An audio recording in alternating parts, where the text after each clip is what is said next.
Lordstown Motors has officially filed for Chapter 11 bankruptcy. The once Tesla, Rivian, and Ford competitor is now going under 2 years after it went public through a SPAC in 2021. The company that was expected to revive the town of Lordstown, Ohio, an industrial plant that was laid off by GM, seems to be in the same fate as General Motors themselves in 2019.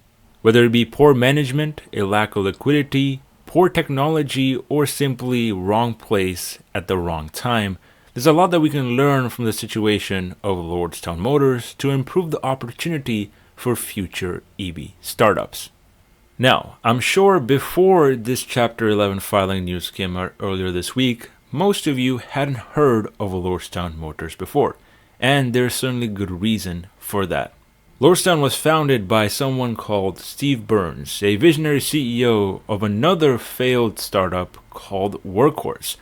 And it turns out Lordstown was his second attempt at making a new charge for the EV industry. The former Lordstown CEO not only failed to commercialize trucks at his Workhorse Group company, but did the same apparently with Lordstown. And he was able to do all of that with the help of General Motors, who sold him a fully functioning plant for over $100 million in Lordstown, Ohio, to help retool it and get it back running after the company faced a lot of backlash for leaving it idle. And as it turns out, that fast-tracked factory acquisition from GM happened to be just one of the pillars that led to Lordstown's demise. You see, on paper, Lordstown didn't have anything wrong with their business plan. Their goal was to take the Chevy Cruze plant and retool it and convert it into a facility to manufacture electric vehicles, particularly the Lordstown Endurance. This Endurance was essentially a chassis scrapped from Workhorse Group, whose CEO Steve Burns essentially jumped ship onto starting this new company as he saw this new loan from GM and saw the opportunity to potentially go public in the hype mania of 2020. As I'm sure many are familiar, 2020 and 2021 were really rare years for the EV market, particularly for venture capitalists. There were deals left, right, and center with companies and OEMs begging to get into the EV industry, which led Ride or Lordstown Motors to go public through a special purpose acquisition company.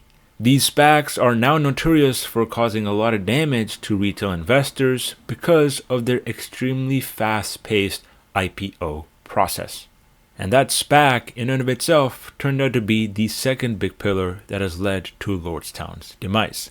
Because not only did it allow sketchy management to raise the company up a threshold that it wasn't deserved to be, but it allowed the company to raise money that it didn't necessarily need. It came in the form of dilution, CEO exits, and obviously big sales from the company's own management. And as we've already learned from what happened with CCIV and NKLA back then, SPACs are generally a very sketchy way of going public. And today in 2023, deals in that space have completely collapsed for good reason. And yes, although Lordstown was able to raise a decent amount of money in 2020 and had north of $600 million in net cash, they burned through all of that towards SG&A expenses and R&D expenses, which happened to go towards their very innovative drivetrain system. And well, what exactly was this technology? It was essentially an in-wheel hub motor design that avoided the use of an induction motor and an inverter that is mounted on the axle itself, helping to reduce the weight and improving the traction ability of the truck. And the best part? Lordstown actually licensed this in-hub motor technology from another company in Slovenia, which was a tech startup aiming to commercialize in-hub motors once more. And why do I say that? Well, because in-hub motor designs have been around for more than 100 years and actually were commercialized in the very first automobile that Porsche was developing. And so why exactly did this in-hub motor design technology never take off? The answer has everything to do with a term called unsprung weight. Unsprung weight is essentially the mass that your suspension of the vehicle has to control on each cycle. And if you're increasing the weight that is suspended off the chassis, you're increasing the stiffness, the rigidity of the ride, and as well the wear and tear that each one of these suspension components will face. Not only that, because these in-hub motors are less energy dense than your traditional induction motor, they're actually less efficient, and they don't have simply as many inverters or power electronics developed in the industry as we have for the regular motors. This means that not only was Lordstown strangling itself to find good dealers and partnerships throughout the pandemic to keep up its production line, but they were also fighting themselves on their own technology, having not conducted enough validation and testing on this very new platform. And that right there happened to be the third pillar that led to Lordstown demise.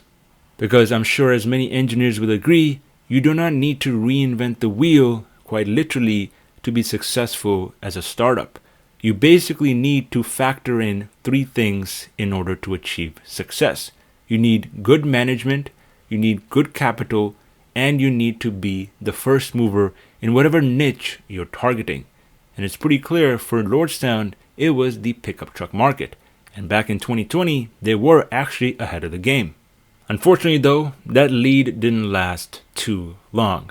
As the company was grappling with its production issues, they realized that their truck was not as efficient as the competition, who had launched at a similar time that they were targeting to ramp up production. Not only did the Ford F-150 Lightning come out in May of 2021, but the Rivian R1T launched just 6 months later, and both of them throw the efficiency and EPA ratings of the Lordstown Endurance out of the water. This means customers in the North American market who want to explore an electric pickup truck for the first time now have two options from two well-renowned companies.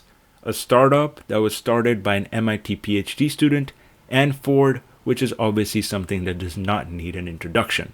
And this stiff competition coincided unfortunately with high inflation and a risk-off scenario in the stock market, which led to Lordstown stock falling to 52-week lows and being down more than 99% from its all-time highs.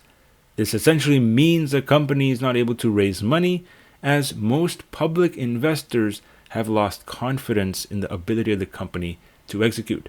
Low stock prices are not necessarily an indication of a poor technology or a poor business, but they certainly do increase the risk of other issues coming at play, and certainly signal the overall sentiment from engineers, investors, and potentially even customers.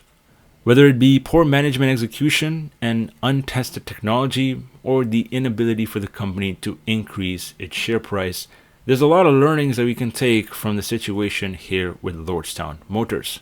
Not only were they unable to partner with a supplier early enough like Foxconn to help them ramp up production, which they intended to do in 2023, but they also essentially failed to target and be the first mover in a hot industry known as EV pickups.